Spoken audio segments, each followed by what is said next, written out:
What's up everybody, it's Izzy, and in today's video I want to talk about dealing with injuries and pain in your training. So if you guys follow me on Instagram, you'll know that I kind of hurt myself a little bit while I was squatting yesterday, and I guess the best way I could describe it is a high hamstring strain.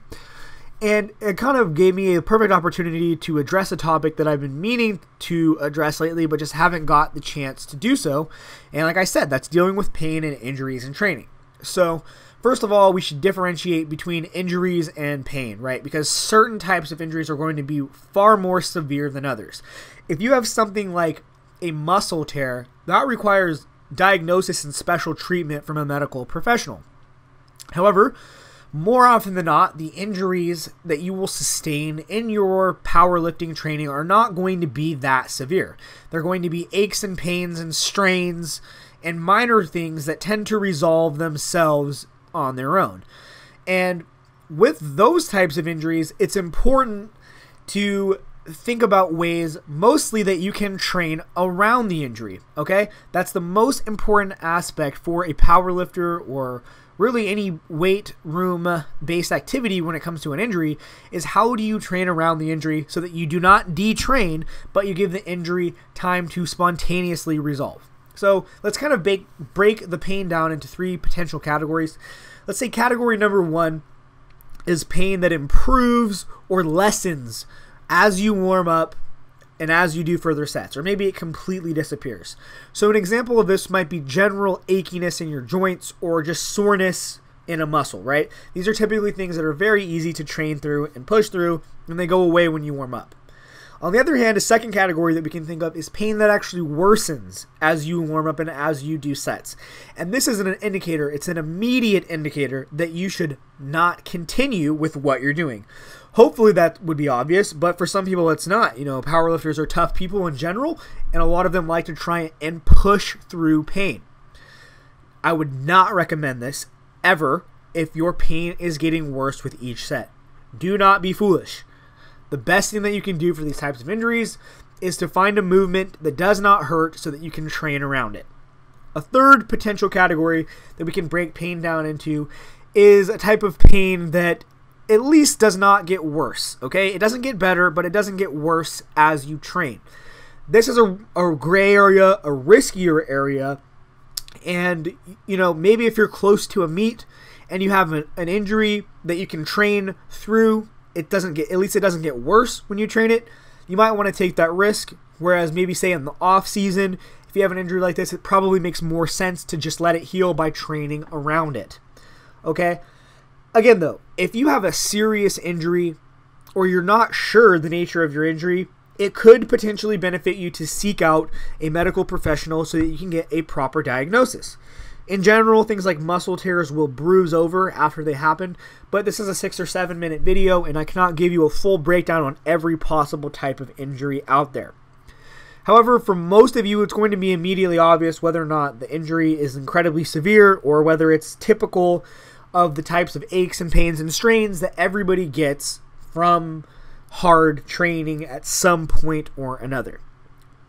Now, you'll notice that I have mostly focused on whether or not you can train through the pain and ways to train around it. And that is because the number one strategy for dealing with pain and injuries in training is to just let time spontaneously resolve the problem. This is, in fact, the best thing that you can do. So let's say that you hurt your knee somehow and you can't do your competition style squats. You want to seek out a variation that is as close as possible to competition squats. This is different than picking a secondary exercise or an assistance exercise that targets a weak point, because we're talking about completely replacing the competition movement for a time period, right? It's going to be completely replaced. So you want the movement to be as similar as possible to retain as much of those competition specific adaptations as you can. So the first thing that you would play with is something like your stance width, because you're still doing the competition squat with a different stance at that point. Maybe the next thing would be bar position, trying high bar or front squats, but if it's a knee injury, both of those will probably make it worse. Something you could think about is maybe box squats, since box squats allow you to really sit back and take the pressure off of the knees. If box squats don't work, you might be restricted to working with only machines.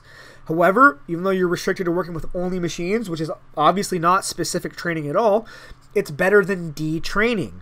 So again, the best way to deal with injuries and training and pain in training is to pick a variation that you can train pain-free and allow the injury to spontaneously resolve itself while you avoid detraining or even make progress on another movement in the interim. Now, you'll notice, again, I have not said much about mobility or, active release therapy or self-myofascial release or any of these modalities that are supposed to enhance recovery or heal injuries. And that is because the current literature out there is just not very kind to these things. It simply does not support the idea that these things enhance healing or recovery. What it does seem to show is that there is a very strong placebo effect associated with these modalities, particularly, of course, in people who really believe that they do something.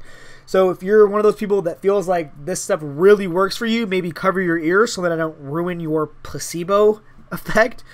But the truth is that when it comes down to chiropractic or massage therapy for these minor types of aches and strains and things of that nature, there doesn't seem to be a difference between any of them. There's some sort of neural inhibitory inhibition that goes on that right after you kind of get the sensation of them doing something, it seems to feel a little bit better. But beyond that, it does seem to be placebo. And they all kind of tend to garner the same reaction in people that believe that they work. And because we can't really tell which modality we could use at any point, and they all are almost analogous when it comes to dealing with these types of things. Again, keep in mind that in order for you to actually make structural changes to tissues, especially tissues that are, protected by muscle and fascia, it would require immense amounts of force. Usually it would require an amount of force that would actually rip the skin if it was applied to the skin. So thankfully, the body is not that weak. The body is far more resilient than that.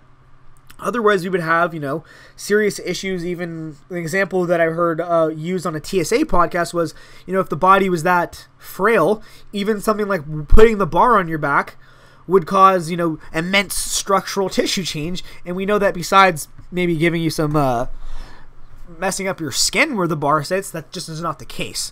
So again, as far as healing from these things goes, if it makes you feel better personally when you do mobility or when you roll something out or when you get a massage, that's great. It probably isn't doing much besides that inhibitory neural effect that I mentioned earlier. Anything beyond that, as far as enhancing the rate at which you'll recover from injury, is most likely just placebo. And again, I'm not talking about serious injuries here. Obviously, a pec tear needs surgery, and I'm not telling you that if you just tore your pec that you shouldn't seek out competent professional help from the correct medical provider. That's not what I'm saying.